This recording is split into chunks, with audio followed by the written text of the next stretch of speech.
Okay friends, it's time to get started on replacing our crankshaft position sensor. Now if you were to look at this sensor, you're going to see that it has this area here with a couple of carve-outs in it. The reason why it has those carve-outs is because on the back side of your crank pulley, it's going to have some areas that need to go in between this. So with that said, we're going to have to remove that crank pulley. Now when you do that, you might have to do a relearn procedure, so you might need a scanner. I just wanted to let you know that ahead of time. With all that said, let's get started under the hood. Now looking along the passenger side of the engine, you have a nice clear view of where your crank pulley is, or the harmonic balancer.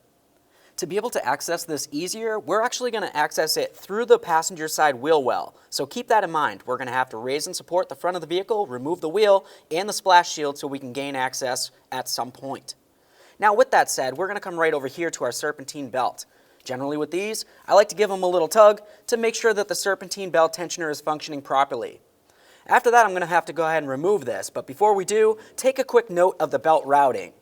There's pulleys that it goes over, and there's pulleys that it goes under. The back of the belt touches against things, and the front of the belt touches against things. Take a quick note.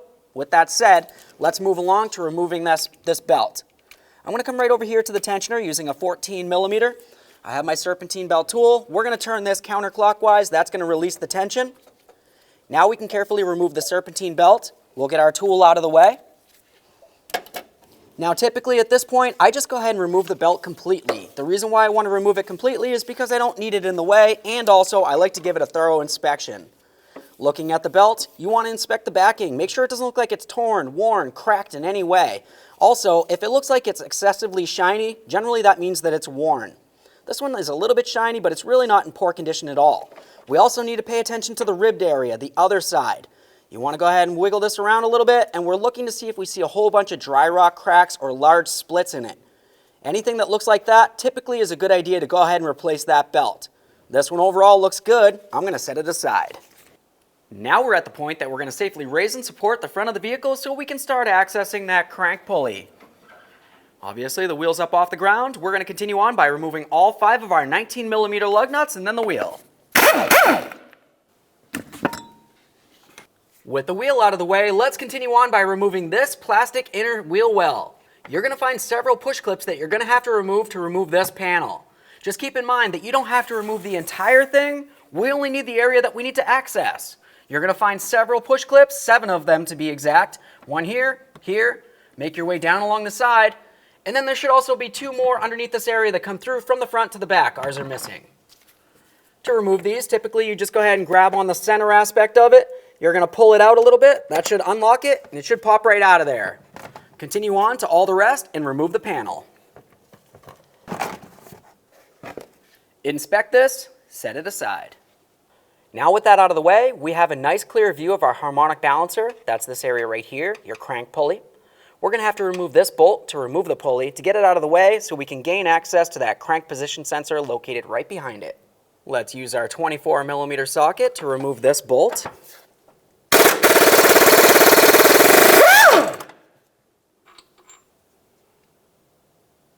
With the crankshaft bolt out of there, the next thing that we're going to have to do is start removing this from the area.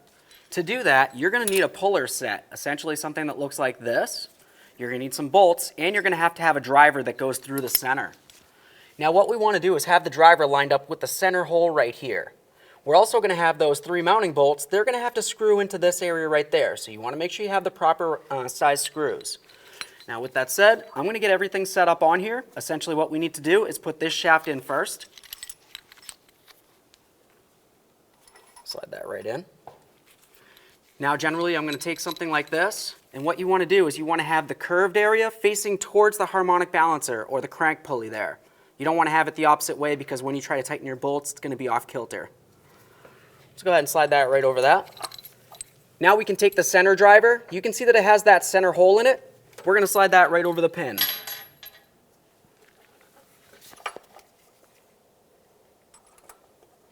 We'll start that in there a couple threads. We don't need to go all the way in with this because we still have to put in our other 3 mounting bolts that screw directly into that harmonic balancer.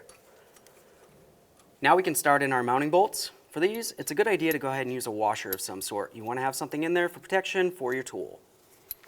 Let's start this first one in there. The process is going to be the same for all 3.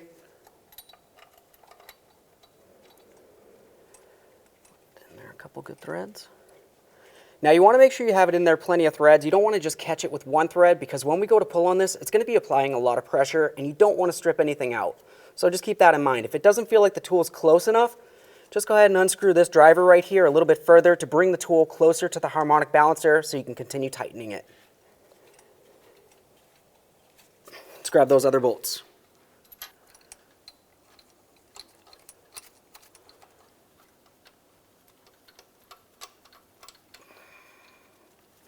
I want to get the tool a little closer.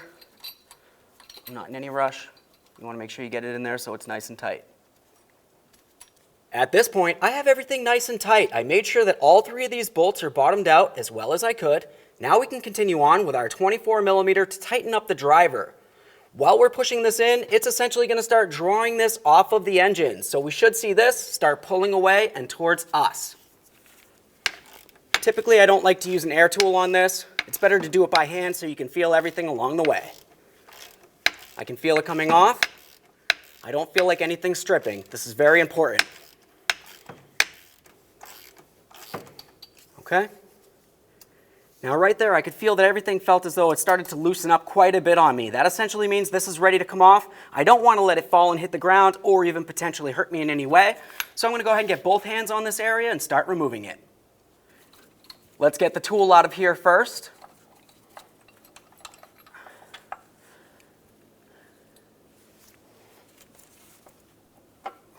Carefully pull this out of here. There it is, friends. And now we have a nice clear view of our crankshaft position sensor. Now to start disconnecting this crank position sensor, what we're going to want to do is grab onto this tab right here. I'm going to carefully pull it away from the sensor itself just a little bit to unlock it and then slide it right off of there. After that, we'll give it a quick inspection. When you inspect it, essentially we're looking to see if you see any funny colors. If you do, it's corrosion and it would need to be dealt with. This one looks fine, so I'll set it aside.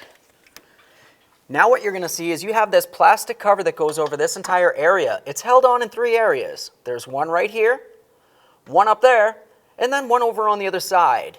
It essentially just slides onto some studs, so if you get behind it, you can carefully pull it off. Just be careful not to break it. All right, I've got another one up here. You also want to pay attention to this area right up along here. You're going to have the wiring that leads right on over to a camshaft position sensor. So what I'm going to do is just grab right onto this and I'm going to lift it on up and out of there. Let's pull it off this last one over on the far side there and get it out of the vehicle.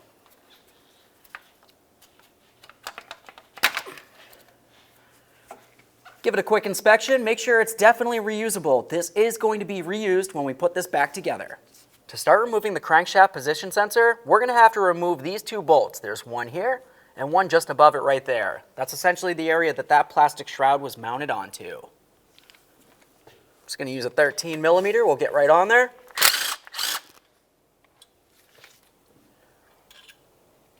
There's that one.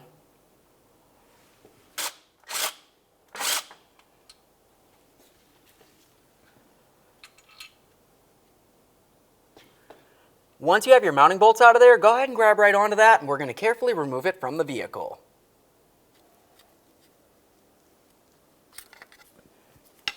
There it is, friends. Okay, friends, now it's time to install our brand new crankshaft position sensor. If you were to look at the back side of this, you're going to see a hole right in the center of this. Looking at the engine, in between the two mounting holes, you're going to find that hole as well. It's essentially a point of reference. So when you put it on there, you're going to press it right in. Then we can start in both of our mounting bolts.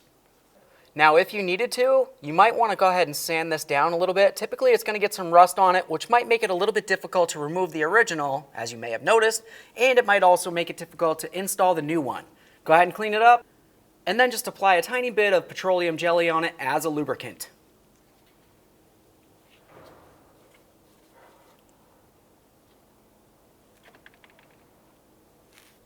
Okay, slide it right into position.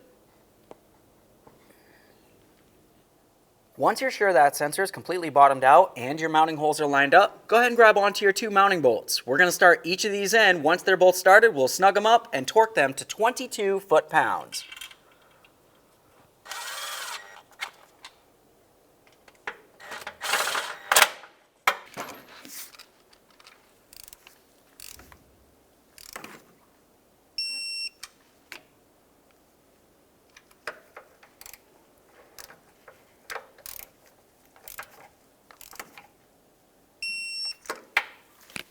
Let's get this protective shield on there. I probably don't need to mention it, but of course you're going to want to make sure you line up all 3 of the holes with the corresponding studs on the engine.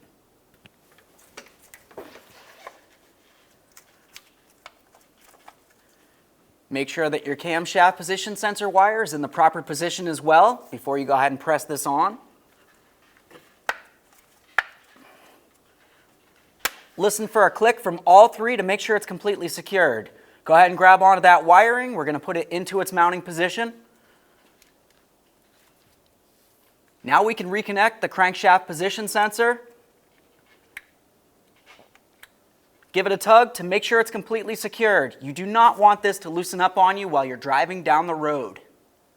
Before we go ahead and reinstall that harmonic balancer or crankshaft pulley, the next thing that we want to do is inspect and clean this seal right along here. You want to make sure it doesn't look like it's dry rotted, cracked, or damaged in any way. If it is, now's the perfect time to replace it. You just want to get right underneath there, you can pop it right off of the engine, grab a new seal, clean up the area, put that in there. For ours in particular, I'm going to go ahead and wipe this area down so I can give it a quick inspection. Assuming it looks good, I'm going to continue on with a little bit of petroleum jelly just as a lubricant, so when I put the new pulley on there, I don't have to worry about it folding over that seal.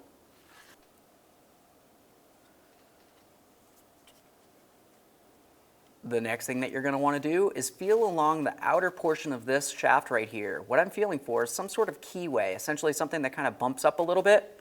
The reason why you want to make sure you have that is because on the crank, it's going to have a slot that needs to fit perfectly into that. That's going to make sure everything's synced up for when your engine's trying to run. It'll know the position of that crank.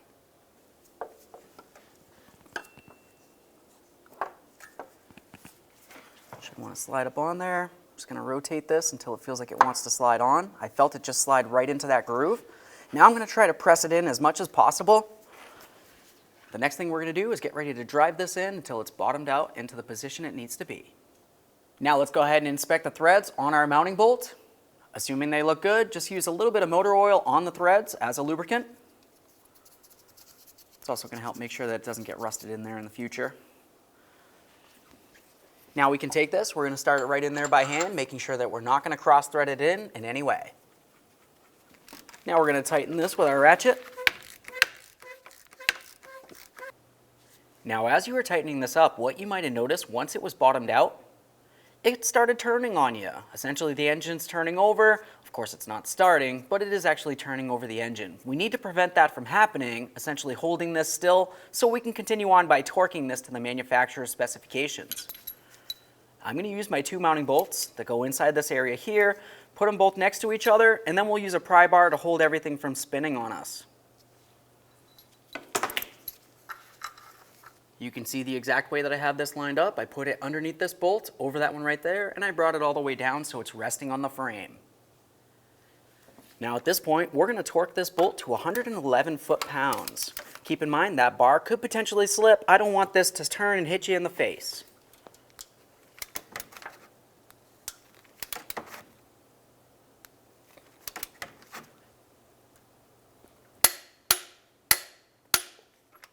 Now the next thing that we're going to have to do is tighten this an additional 76 degrees.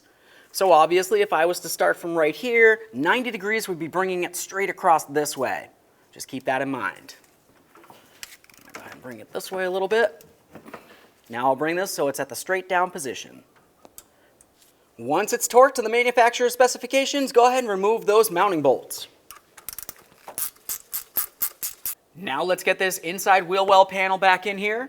I'm going to slide it in position. We remember when we removed it, it was up and behind this area, so I'm just going to go ahead and slide it right up there. Now also what you're going to notice is this has to actually slide behind the bumper cover, but this area that's closer to me goes over the bumper cover. It has some slots where it should fit right in. Slide it right in there. Now we can go ahead and start putting in all of our push clips that we went ahead and removed. Start with any one you want. Just reinstall them so it's nice and secure. Now it's time to get our wheel back up on here. Line it up with all the studs, start on all of your lug nuts. We're going to bottom these out, get the wheel back on the ground, and then we'll torque each of these to 100 foot-pounds.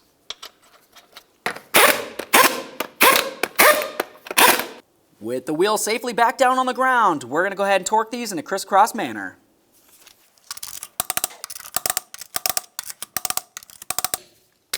torqued. Okay friends, now it's time to reinstall our Serpentine belt. To start doing this, I'm going to take this end and I'm going to go all the way down to that crank. Let's get it right on that pulley into all the grooves. This is super important. Now what I want to do with the back side of the belt here, or the part that's furthest towards the rear, is bring it around this water pump. Make sure it's still in the grooves on that crank. Now we're also going to bring it up and over this tensioner pulley. After it goes over the tensioner, we're going to bring it all the way down and around the power steering pump pulley that's down located on the back side of the engine here. Make sure it's in those grooves. Now let's make our way back down to where the crank is. We're going to take the forward aspect of this belt and we're going to put it around the AC compressor. That's this area right here.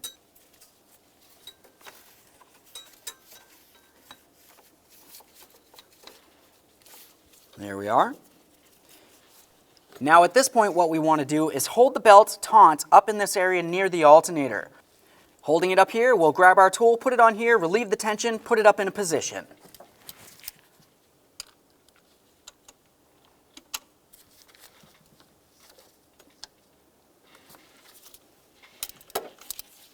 Now you need to take a quick peek at everything. You need to double check to make sure around all the pulleys properly, especially the ribbed pulleys. If you're off by just one tooth on any pulley, you could potentially cause some serious damage to your belt. Okay friends, we got the car back together. What's left to do now? Now typically for me personally, I like to do an oil change after I do a process like this. It makes sense to have nice clean oil in there.